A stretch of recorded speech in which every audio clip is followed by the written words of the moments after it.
it happens here at the same time every night too. Yep. All right, let's try it again. Round two. I want to welcome everybody. Conversations with Cougars. I've got Shawn McCorkel. Good to see you, Shawn, and thank you for your patience, bud. Good to see you. Good to see you, Bernard. Thank you for having me on. Oh, my pleasure. And for you guys who don't know Shawn or didn't have the pleasure of playing with him, Shawn played for Coach Kinard in the mid-'90s, and his position coach, Coach Griffin, and we're going to get into some really good stuff tonight. I've been looking forward to this conversation for quite a while. Shawn, before we drop back into the good old days, catch up with folks about what you're doing now, where do you live, and tell us about your beautiful family. Well, I live in Dothan. Back in Dothan. Been married for, it'll be 16 years in June. Very good. I am the service manager and parts manager at Bama RV here in Dothan. We've started up 4 years ago, and it's thriving. It's going great. Everything's good. I've got a beautiful wife. It's just wonderful, obviously, to put up with me for all these years. So people that know me know, and I'm sure there'll be some snide comments come across, but pretty hard to deal with sometimes. But she's been great, and I got two great kids. Gage is fixing to be 20. He's a fireman in Eufaula. Oh, very good.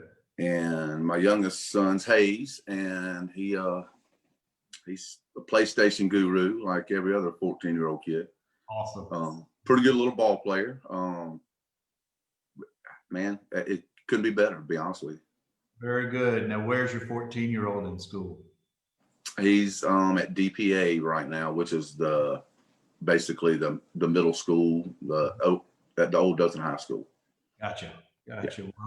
Well, gosh, we got some names in here already rolling in. I think you'll recognize some of these folks. Coach Johnson, of course, I know you know.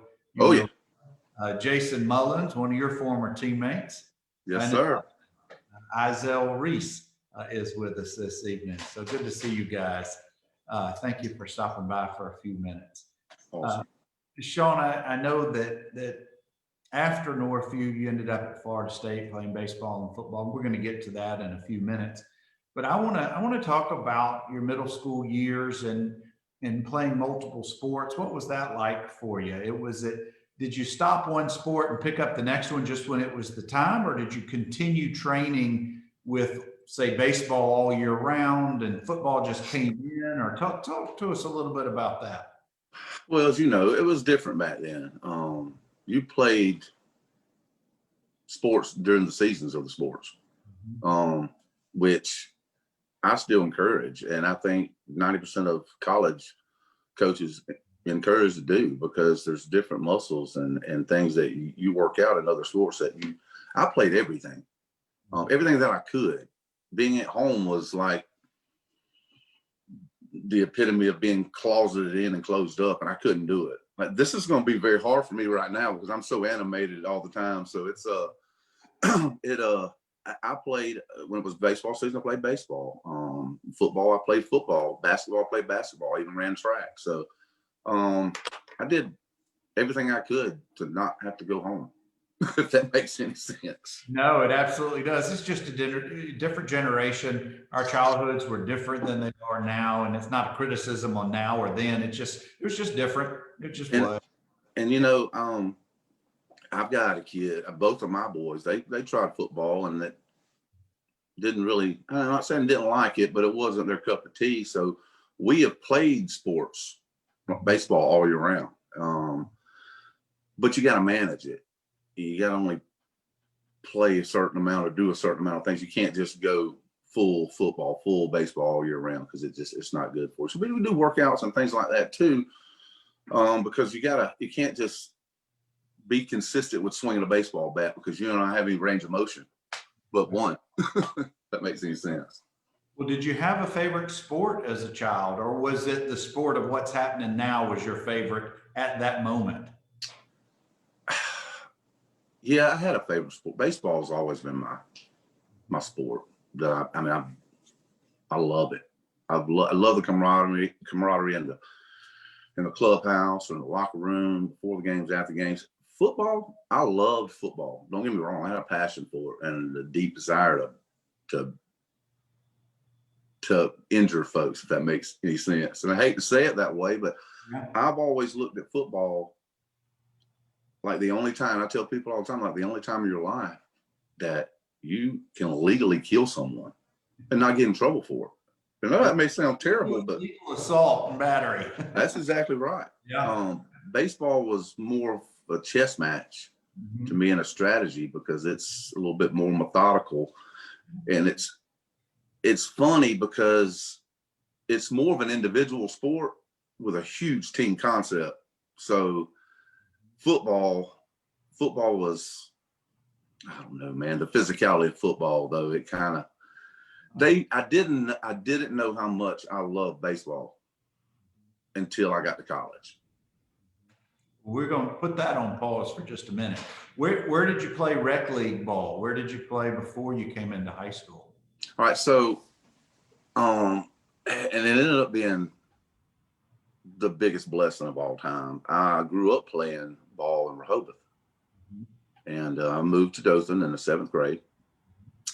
We were actually going back and forth for the house we moved in Dothan to Rehoboth each morning, and kind of got told on because it's a little illegal. Kind of McCorkels do rebel stuff. So I was made to come to Dothan, and went to Carver Middle School. Probably one of the greatest experiences of my whole life. I had Billy Richards as a coach. Me and his son were really good friends. Coach Richards was a super individual. We're still friends to this day. We went to church together. I mean, I stayed at his house every weekend. Just a phenomenal experience that I came to Dothan looking like it was going to be the most terrible tragedy of my whole life. And it turned out that I was the one of 3 boys. I was the only one initially that thought this was awesome. Everybody else wasn't having a good experience, but it was a blessing. You must have made some friends and found some good sports to play pretty quickly to start enjoying that as a 7th grader. Well, it's kind of funny because we thought we were zoned for Girard. So we go to Girard that morning to check in. And I think it's like 2 weeks into school. They're already playing football, and we give the address and stuff. And the first thing out of my mom's mouth is, "Y'all do have a football team." They were like, "Yeah, we got a football team." And then they said, "Well, you got to go to Carver." Went to Carver. First thing out of them, "So y'all playing football?" So, I mean, it was, yeah, my parents been behind me when it comes to athletics. It's been a passion. I know it has been. Now, when you were at Carver, who were some of your classmates and future teammates that were also at Northview with you? Oh, goodness. Most of my teammates at Carver went to Dothan High. That's what I was going to ask you. I didn't know at that time where Carver was known for. Were there any other guys who came over? Oh, man, if I miss some names, you put me on the spot, I'm going to look like a jackass. But I'm trying to think, and there just wasn't. Most of those guys went to, and the guys that didn't went to HA or, one of the private schools. But most everybody, like Devin Donaldson and, Tony's brother, and those guys I played with went to Dothan High. Sure. Well, let's kind of fast forward a little bit to when you started at Northview. Obviously, you were going to play sports, but did you just, in your mind, were you going to play each of the 3 major or 4 major sports, including track, as a 9th grader? Or were you just kind of waiting to see how it was going to unfold as the school term went along? Actually, to be honest with you, I've never been one to think ahead about what am I going to do as it unfolds, because at that point in time, I thought I was invincible and could do anything. So I was going to play as much as I could. The only reason I ran track is because some people got hurt and they needed somebody that could run, and I could run pretty decent. But track's a different animal. I didn't last very long in track. So I did play baseball, basketball, and football, and planned on playing all of them. But after my freshman year, I let go with basketball and moved on. I wasn't a very good basketball player. I was a good athlete. I could jump through a gym. I was a great defender, but I ran fast and I could dribble. But I had 5 fouls. Hey, that's right. And Shawn, everybody has strengths. Everybody has their strengths. And I'll tell you, it's so funny because Coach Andrews was our basketball coach my 9th grade year. And I'm telling you, now Josh could play. His son could flat out get it done. And like I said, I can mix around the floor, but I wasn't anything special on the basketball court. I wasn't a standout. But Coach Andrews set me out the whole game in Blakely, Georgia. I remember because me and Josh were real good friends. But as a competitor, you want to play. That's right. You know, so I sit the whole daggum game, and he puts me in with 3 seconds left. Oh, no. Yeah, 10 bound the ball. I threw it to half court, hit Josh in the hands. He spun and jumped, hit a 3-pointer. We won the game. So, I mean, I contributed, but. That's right. That's right. Josh is in basketball after that. Josh just signed on and just heard that story. Josh, I want you to comment. Is all of that true? It's very true. All right, we got Kennington Easley has joined us. Cam Cobb, Josh Cobb, Kalima Thompson, Shirley C., Josh Andrews, Andy McDuffie have all signed on and said, tell McCorkel we said hello. Hey, guys. Glad y'all could be here. That's right. That's awesome. Now, I need to hear from you, Josh, if that's a true story, or is there more to the story? Yeah, we ate at Hardee's after that. That was the last of it. Well, it sounds like you had a similar conversation that I also had with Coach Andrews several years before you. In between football and baseball seasons, my basketball career was ended after 9th grade. They decided I needed to rest and concentrate on other sports. So I was retired early, as I like to tell it. Well, look, I'm not ill for it now. I was then, but yeah, I mean, he helped me. He took one sport away. Now I'm gonna tell you something. I became one hell of a backyard basketball player on a 9-foot goal. That was great. That's right. I'm sure you were the dunk king after a while. Oh man, it's great. Let's talk about, I know you had been at Carver for a couple of years before coming over to Northview, but coming from Rehoboth, which is a much smaller community, and then a couple of years later, you're at the big high school, huge campus. Was that transition difficult at all for you? Or was it pretty easy because you got into football as the school year started and those things? Well, and it's really a funny story. Golly, I'm sure your brother told you about this because they used to rag me. See, I came over in the 8th grade spring and practiced with the varsity as a quarterback. It was me and David. It was Brandon Kelly, a couple more. And they see this 8th grade kid pull up to the first spring practice with a cheesy little baby mustache and cut off blue jean shorts. Well, now, since you brought it up, he did. Yep. I knew where you were going. What was that like walking in there in 8th grade? You got all these older dudes at that position, and how did they welcome you, or they give you the cold shoulder, or what was that like? I don't know. I can't remember that far back. I'll go ahead and tell you something. It wasn't, I don't call it bullying because it was a different world back then, but they let me know that I was just an 8th grade little Mexican kid with cut off blue jean shorts at that point in time with my little mustache. But it was enlightening, to say the least. Well, what did you think of your skills watching those older guys, and then you were performing? Where did you think you were from your development? I'm not talking about pure athleticism. I mean, from a development standpoint. I really, at that point in time, coming from the country and just being a country kid, that was athletic, and that could play, and that could run well, and I had good vision and things like that. I get there, and they're actually structuring on mechanics, and I was a little overwhelmed at. It wasn't hard, but it was the first teaching I ever got. The first teaching I've really ever got in football, mechanic wise, was from Coach Andrews. Because we were dropping back and doing basically like the pendulum, swinging our arms, and none of that was really ever taught to me up until that point. You were just unpolished at the time, I was the rawest of all raws. I was very raw. Well, let's fast forward into your ninth grade football season, and I'm not going to ask you tell me about this play in the fourth quarter against Dothan, that kind of a thing. But what I do want to ask you is, what do you remember either on or off the field?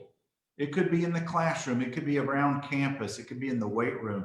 What are some of those memories? Because I know you got to have some that not necessarily a feeling of being overwhelmed, but maybe you were starting to get your footing and, hey, I kind of like being over here. This is a cool school. I like the kids and my teammates. What was that like for you? Because everybody transitioning to ninth grade has a different experience. Well, and I'll tell you, my experience was a little unique.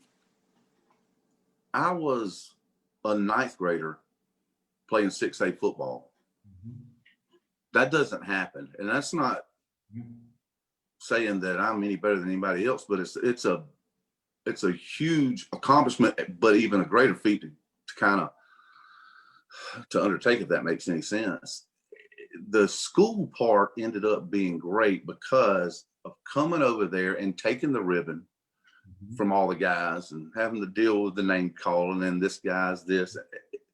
Because I was producing, I just looked completely raw. And I think they could probably see some sense of athleticism, and they gave me a hard time, but a lot of the guys took to me. And the big thing was fall two-a-days. Mm-hmm. That was what was really kind of got me over the hump and got me trusted by some guys, or maybe you can play a little bit, or maybe we'll give them a chance type deal. Because they were pretty rough. I can remember returning punts and they're not stopping at the whistle. I mean, I would just get broken. But I was the first one off the ground, and I think that was the respect factor. Like, if you do this all day long, but you ain't gonna beat me. Yeah. You ain't gonna make me quit. So I'm gonna have to jump back up and do it again. So I think that was the part that said, all right, this kid may be okay. We'll see. So that made school very easy and accommodating to go to school, because look, I was a part of the football team. The school wasn't going to be that hard. You're kind of straddling two worlds. You're in the ninth grade classes, and you've got friends that may have nothing to do with football, but they know you from ninth grade classes. But then you've got all of the guys that you're playing actual ball with who are upperclassmen, and you're slowly starting to get your way in there and maybe make some friendships. And that can't be easy. I knew all those guys from sports that I was in class with, or from cheerleading, or from basketball, or whatever, because I didn't go to school with any of them. All the people that I went to school with, I mean, they were at another school. Right. So, I mean, the sports part of my life has been the part of my life that has brought me around so many diverse groups of people. Yeah, that was the other thing I was going to say, is sometimes it paves the way socially. It does. As an athlete, at least most of us, we didn't really think too much about, well, who's going to like me and what are my friends. Sports just kind of takes care of those things most of the time. That's what it sounds like for you. But guys, thank you for stopping in. We've got Shawn McCorkel. And let's see who stopped. Steve Entz had stopped by. Thank you, Steve. The principal of Eufaula High School, Revis Gertman, totally different then. But the legend was a part of the grooming it took to toughen us up. It made us stronger, brought us together. Once you're a team, kind of like a war test. You're so right. Oh, got Tracy Donnell has stopped by. I told you, Shawn, there's going to be a bunch of people in here. Awesome. Any memories, any recollections of your freshman year and getting to play for the Cougars? Yeah, so what happened, I was a quarterback. And obviously it was Willard Whitcomb's last year. So my perception was what I was told, that they wanted to try to switch to an option style offense the next year. Obviously that didn't happen, but at the same time, one of our linebackers went down. Oh my goodness, I can't remember exactly his name, but he tore his knee up. Well, there's collective memory in the group. Somebody put that in there, if y'all remember who it was. So it was a linebacker who got hurt. Then linebacker got hurt. Izell was a linebacker, and he was hurt because he had a broken hand. He had to play with a boxing glove on, which was pretty amazing. That guy could freaking play. It's unbelievable. So I was at all at him. But, Joseph White was our starting safety. And, these guys, 6'2", 6'3", I'm 5'10". I mean, I'm an 8th grader. These guys are seniors. I mean, they're big folks. So I'm not going to back down, show any weakness. But they moved me from quarterback to safety and moved Joseph to linebacker position. Best thing that ever happened in my life. Because, I could play quarterback. I could run the ball. But I wasn't. I could throw the pee out of it, but I wasn't a passer. I wasn't reading it. I was too simple for that much sophistication, if that makes any sense. But I could read and react, and I had great sight and good instincts. So moving me on that other side of the ball as a defensive quarterback is probably, I don't know who made the decision, but it changed my life. And I bet for you, a light bulb went off that day. That was unbelievable. Yeah. I got to hit people, and I didn't have to, throw touchdown passes, but they were giving me an opportunity to catch a punt and return one back for a touchdown. So I got the best of both worlds. That's right. Cornelius Bennett says to tell you hello. Hey, Cornelius, how you doing? Other fellas have rolled in. Todd, and I apologize if I mispronounce your name, Todd. Todd Shaw or Shale? Shawley. Yep. Well, thank you guys for rolling in. Of course, we're talking about Shawn McCorkel. Now he's transitioning from being a wide-eyed QB with a gun who didn't know where it was going, and now he gets to commit lawful assault and battery playing that free safety position. So take us into that defensive backfield. What are you seeing for the first time? I know you got a big grin on either on the inside or the outside now that you got this newfound life in a position that you ultimately made your money, so to speak, in. But those first couple of days, I'm sure, were not the easiest of transitions, but it was awful. Yeah. It was awful. It was. We had a tradition in the defensive backfield of the initiations. You got to go down the line. Mm-hmm. That means you line the guys up, and they take zero mercy on you. They don't know you. They don't care about you. You're fixing to have to hit every one of them. And it was brutal. But that's how you gain respect. Did you quit? Did you get back up and go back after him? Did you try to fight him? Well, it's out of respect. And that's how it was. It was an initiation into a group that took things on the ball field a little personal. And that was in my lane, controlled chaos. And if there was one voice that I bet if you heard it today without seeing the man, you would recognize that voice coming into your ear, and that's Coach Floyd Griffin. Absolutely. Coach Griffin coached the DBs for somewhere close to 20-something years. And that going down the line tradition was going on way before you. And there is such a rich history of defensive backs who've gone on and started at Northview and then gone on to play in the next levels and even into the pros that all come back to Coach Griffin and his teachings. So I know you want to comment a little bit about Coach Griffin. Well, I do, and I'll tell you this. In today's world, it's a little different because of some entitlement issues that was going on. But if you made it down that line, football was easy. That wasn't the hard part. The hard part was going through that gauntlet, getting broken, hit. It was, hey, look, some guys, they would get back there and their turn, son, they'd run 10 yards and get you. So, I mean, but getting up, there was automatic earned respect. And he knew that. But I'm going to tell you something. Coach Griffin wasn't one to walk around and slap you on your back. He didn't say a lot, but the looks that he would give you, you kind of knew over time. And I had a running joke with some guys on the team, and even Coach Griffin. Hey, Coach Griffin came to my wedding. I mean, I love that man. But Coach Griffin, and I told him, I said, why is it, Coach, that you don't really talk to your players until they graduate? I mean, he'll say this and teach this. Or most of the time it's a nod, it's a look, it's something. And you didn't want to, he had a way of carrying himself that you just didn't want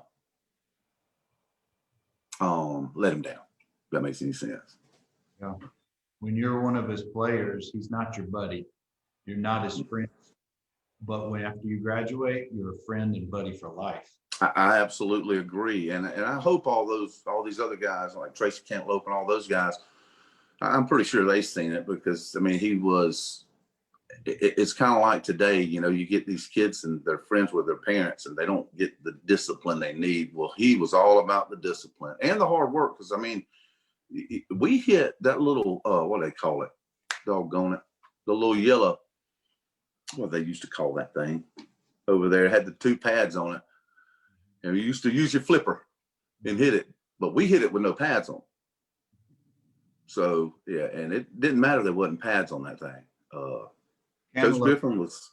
Cantaloupe just joined us and he says true. Yep. And 100%. I want to welcome Alana Andrews Gray. Thank you, Alana. Good to see you. And Tracy Donnell and Cornelia. Oh, Cornelia says it's called Old Yellow. Oh, Yellow. That's it. I knew it. Yeah. I knew it. I told you, the collective memories in this group will get us through this. I'm telling you, when he sat there and we going through the initial drills, all right, boys, oh yeah, then everybody's head would just go.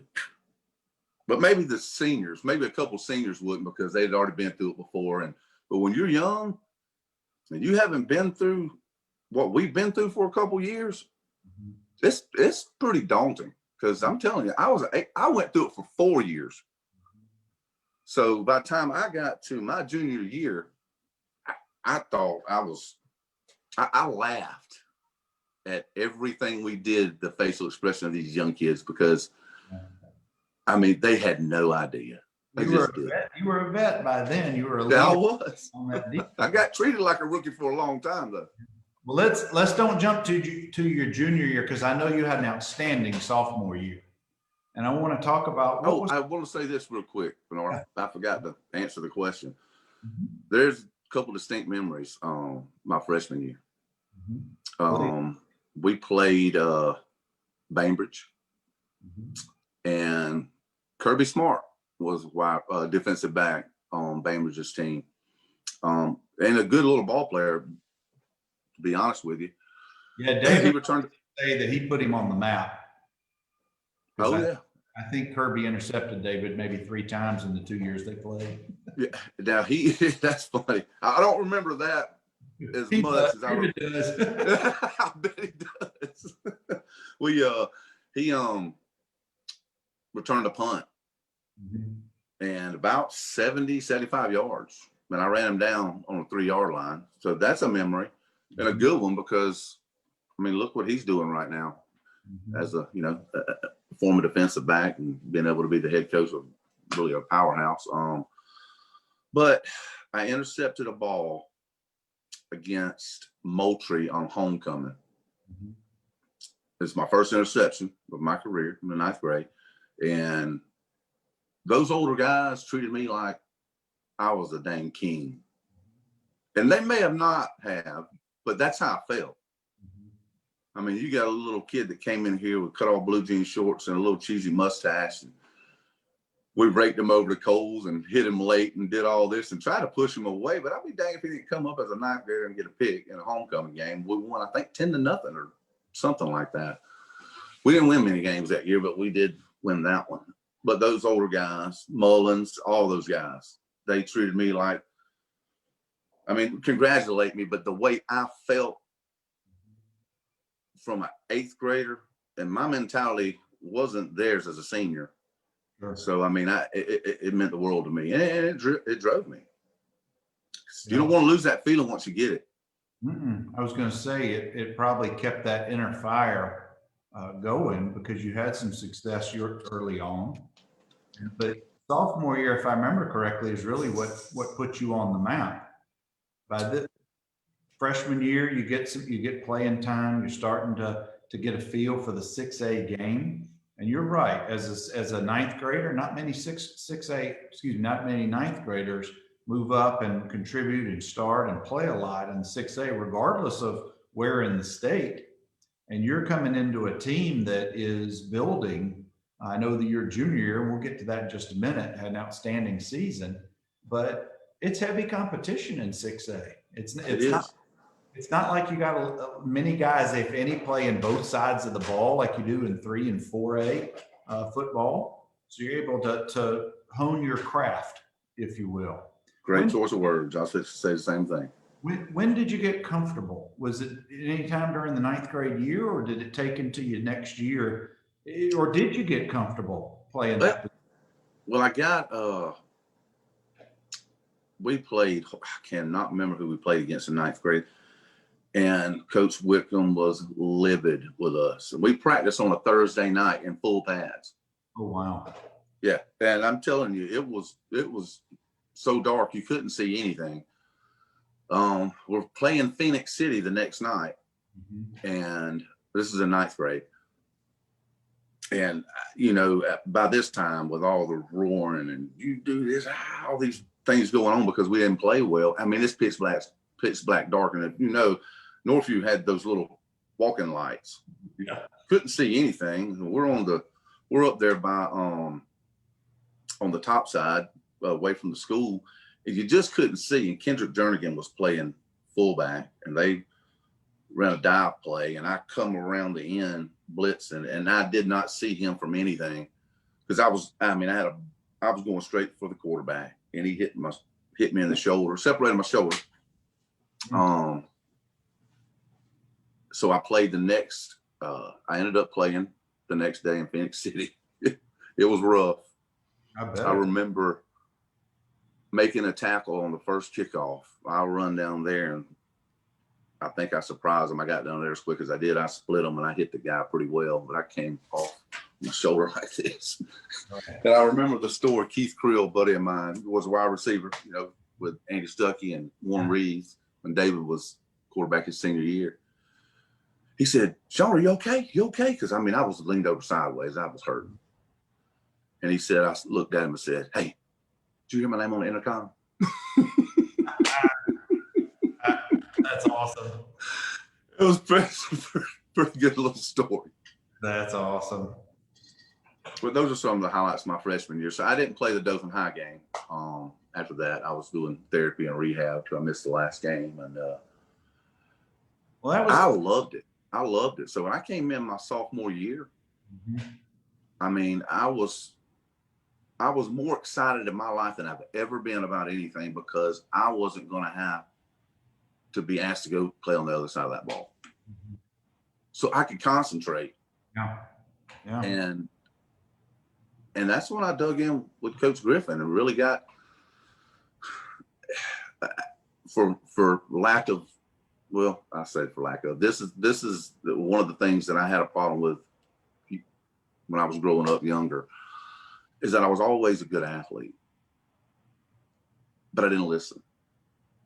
So the 2 years, one mouth concept became kind of a motto for me. If I can absorb more by shutting my face and hearing more, then I could get better. And I think that was kind of proven. I grew a lot and did a lot, and I had a keen sense of the ball because I knew what was going on, because I paid attention more than I just got out there and run reckless and wild. Well, you know, Shawn, it was not only a maturity thing from a personal standpoint, but it was also a maturity as an athlete as well. You had that ninth grade tutorial, you know, on the job training that not many ninth graders ever get on a varsity level. So by the time you come in as a 10th grader, you've got a whole season under your belt. But before we get to that, I want to welcome Dawn Truitt, Aaron Amanda Howell, Coach Randy Hicks, Jared Andrews, I mentioned a little bit. I mentioned Josh Andrews earlier. Hey, Jared. But we're talking with Shawn McCorkel. You guys go 2-7 your freshman year, but you clearly turned it around. Sophomore year, y'all went 7-4 and got 2 games deep into the playoffs. If I remember correctly, is that the year that you had all the most of the interceptions, or was that the junior year? That was my junior year. Okay, I couldn't remember which year it was. And we don't have to speed through any of these particular years if there's certain games or moments, and it doesn't have to limit to on the field, because a lot of times most of the interesting stories are not from what happens in games.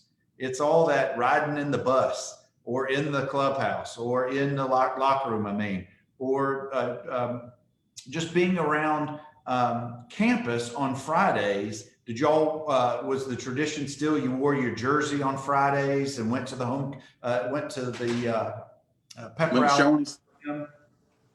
Yeah, we met every Friday morning at 6:30 at Shoney's. Well, that's what I was going to ask you. Tell us about Shoney's and tell us about Waffle House. Those are, and you got to understand when I say this, most of the stories, or I remember when people are telling me, I remember, because I don't think about any highlights of me doing this or me doing that.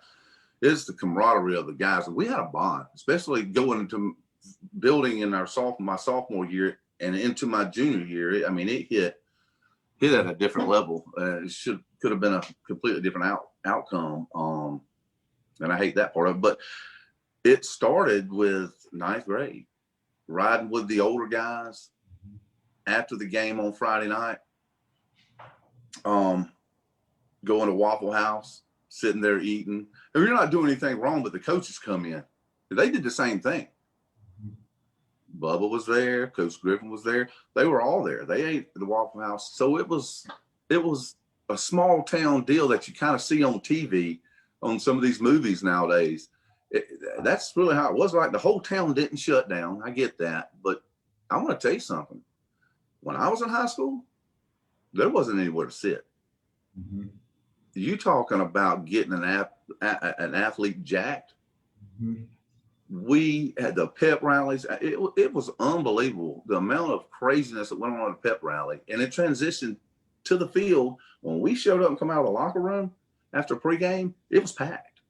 Mm-hmm. It was packed, and it was amazing to me because I thrive on that. I mean, it's just like, oh man, everybody gets to see us do this and do that. So we're pretty dang good. But 6:30 every Friday morning, go to Shoney's, you eat.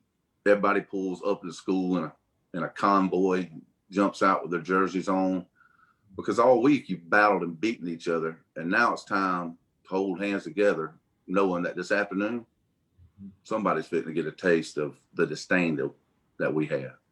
Yeah, I heard many guys I've had these discussions with say those games, they look forward to the games because the games were a little bit easier mentally and sometimes physically.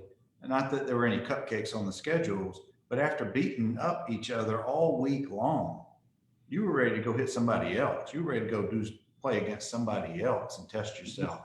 Well, the one thing that I respect from our coaching staff that we had, and look, I was young and didn't remember a lot under Coach Wickham, but I really, really liked Coach Wickham a ton. He's a super individual.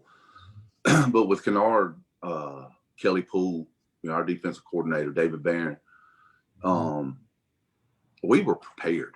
And that's a big thing that I take to this day when I coach my kids, and I've coached them 20 years, is I'll never set you up for failure. I mean, because that happens a lot, and it drives people away from the game, and it makes people change sports. But we were never set up for failure. Now, we were worked hard, Yeah. but we weren't set up for failure. So if the game seemed easier, because we were more prepared and better prepared than most other folks. That coaching staff stayed together for so many years. Head coach changed a few times. I want to welcome Matthew Humphrey, and one of my teammates and one of your teammates, Lawrence Dawsey, has joined. It's good to see you, LD. Coach. But Shawn, let's talk a little bit about that junior year. This is the 94 season. You guys go 10-3. You make it 4 games deep into the playoffs. And I know you guys had your sights set on that championship game, but that was a magical season for you. I know it put you further on the map. I want to talk a little bit about recruiting. I want you to share with when were you first starting to hear from schools? My sophomore year, I filled out one questionnaire. I can't remember who came to the school as a sophomore from Florida State. But I filled out a Florida State questionnaire.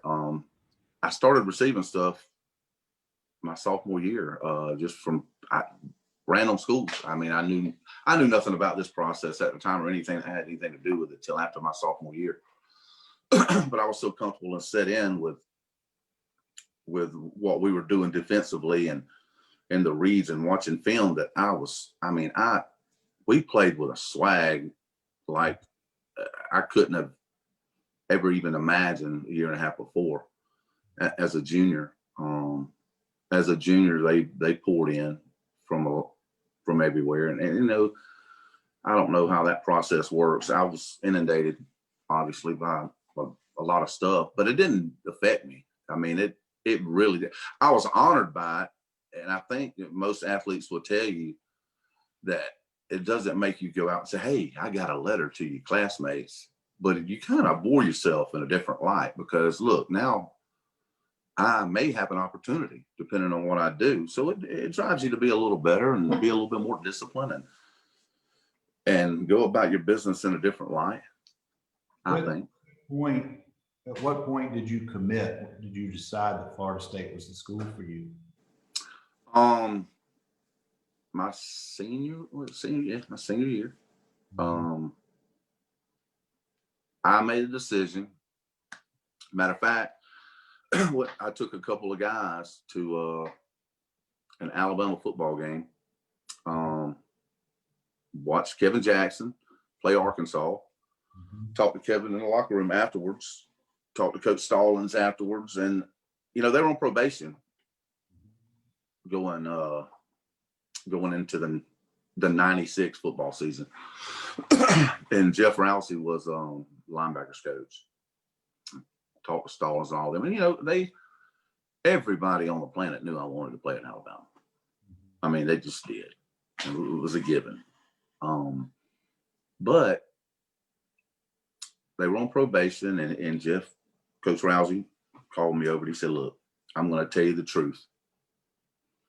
And I respect the fact that he did that because he knew I had more opportunity and he didn't want me to waste it if it didn't come to fruition what they were trying to do.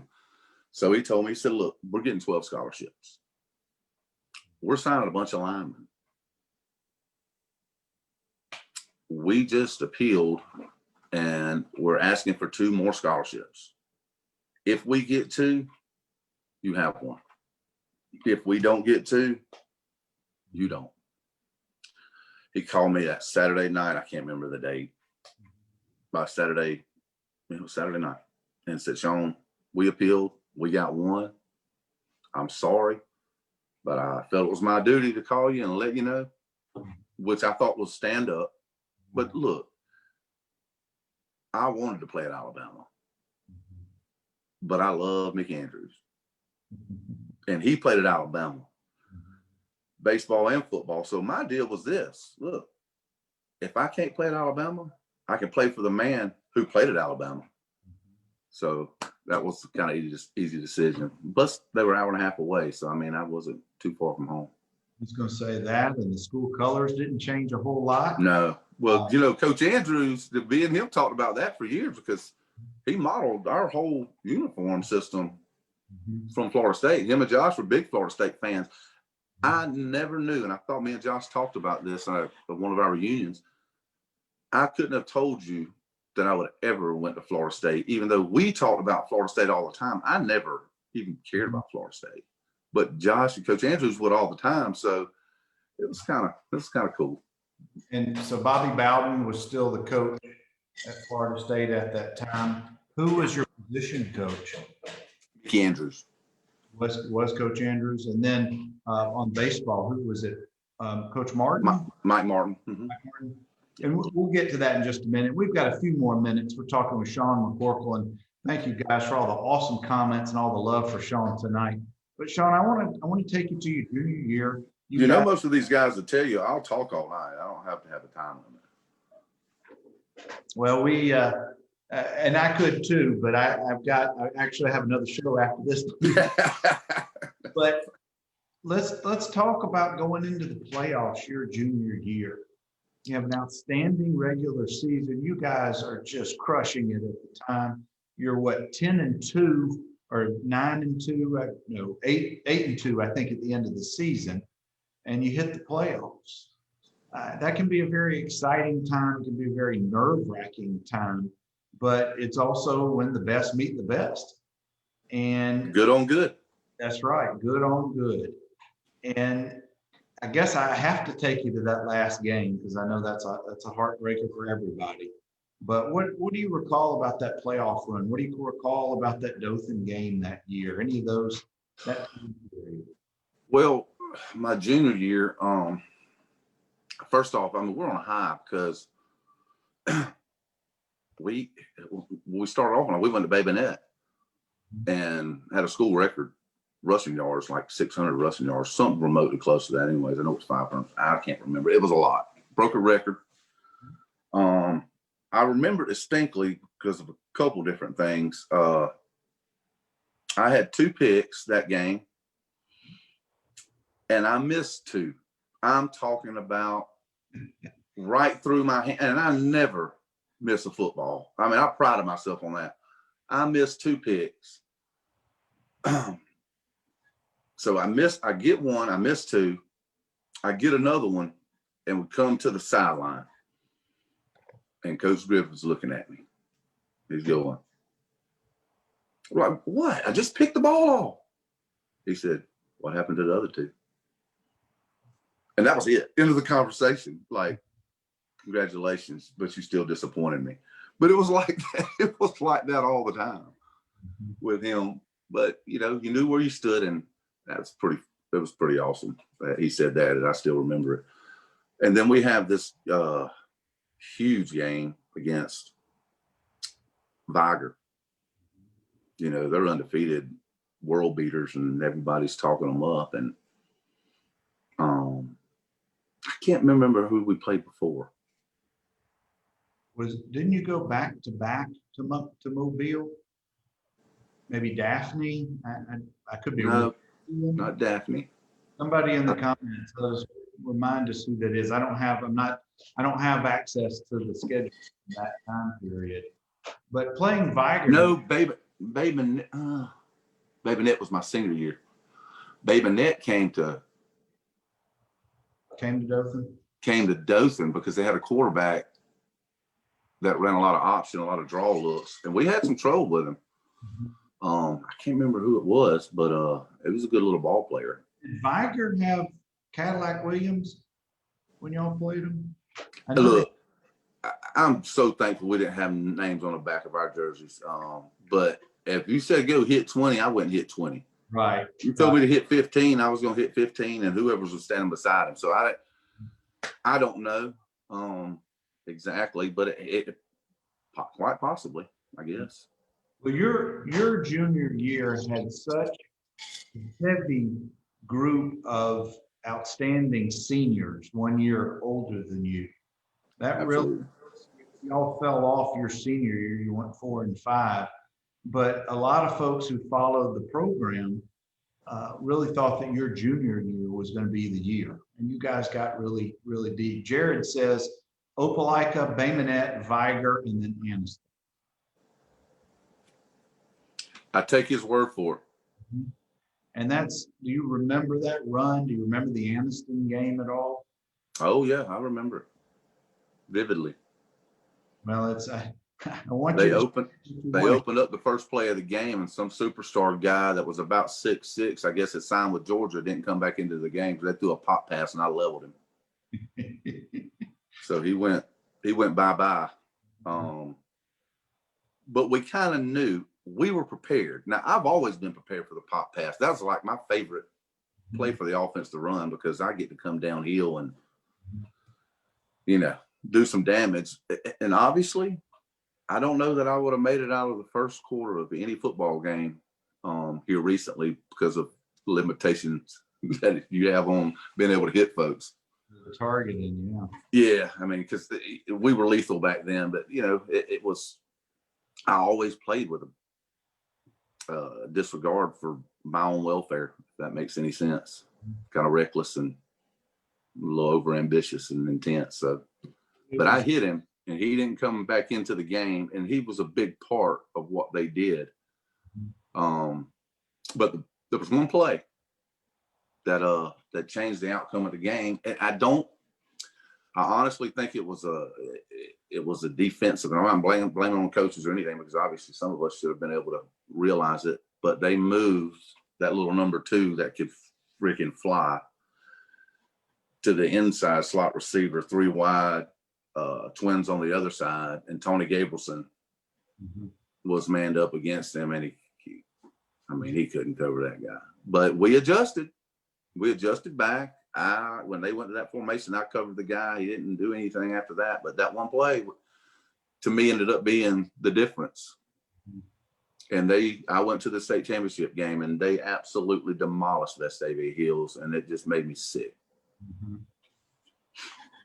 No, and I don't want to conclude our talk on just that, but I want to transition for just a minute or two about your baseball career at Northview. I got to play for Bubba for 4 years, and we had some real success. Came in 3rd in the state my sophomore year. We had Barry Hightower, who was just an incredible player at the time, and I know you guys had a little bit of success. So talk just a minute or two about your baseball career. My sophomore year, I started on varsity and our outfield was unbelievable. We had Andy Stuckey, Eddie Wilkins, who's recently passed away, a real great friend of mine. But us 3 in the outfield all ran a 6.5. You don't hear about that anywhere. That's speed. We had a good group of kids. We had a lot of great pitchers. We had some team dissension. And I don't know, like I said, I don't buy into all that stuff. I just get out there and play. But there was some animosity, I guess, with Coach Jim Robbins, who I never had a problem with. And I still talk to Coach Robbins this day. And I enjoyed him. And he taught me a lot. But it didn't work out. He moved on. Coach Poole and Coach Barron became our coaches. And man, we had fun because it went back from a defensive coordinator on a football field to now my head baseball coach. And those guys were jacked up. I'm talking about for 40, 50-year-old men. They run around like I've seen Coach Poole run around and headbutt people on the football field and his head be all blood. I mean, it was awesome. I mean, their attitude and intensity level fit mine. And I guess that was a comfort zone. And I'm going to tell you something. Coach Kinard was about as intense of a person as anybody could ever see. I mean, he would get, and I don't know, I always thought he was 90 years old. So, I mean, but he would run around like a crazy person and he would say stuff that you were supposed to understand from the college terminology he'd used that hadn't been taught to us yet. And then he'd stop and go, you know what I mean, right? It's funny. I would love to always like this. Always like this. I would have loved to have seen Coach Kinard back in his college football days. I bet he was intense. Probably because his brothers were pretty amazingly gifted, crazy athletes. The whole family was we had a good relationship. Very good relationship. Well, Shawn, before we get out of here, and I sure appreciate your time and taking us through some of your memories tonight, I want you to share with us I'm going to do a little rapid fire, a couple of questions, just top of mind answers. What was the most fun about playing football for you, Northview? For me, period. Yeah.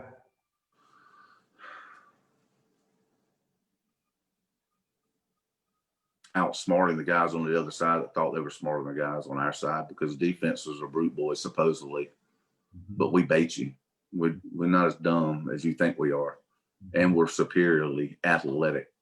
And the thing is that we're at a disadvantage, and you're laughing at us when you snap the ball, but you don't know how intelligent and how athletic we are until we take it to the house the other way.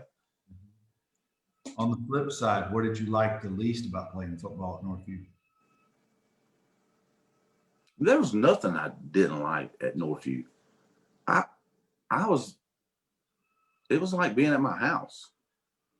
There wasn't any issues with players, white, black, indifferent. None of that stuff was there. We fought for each other.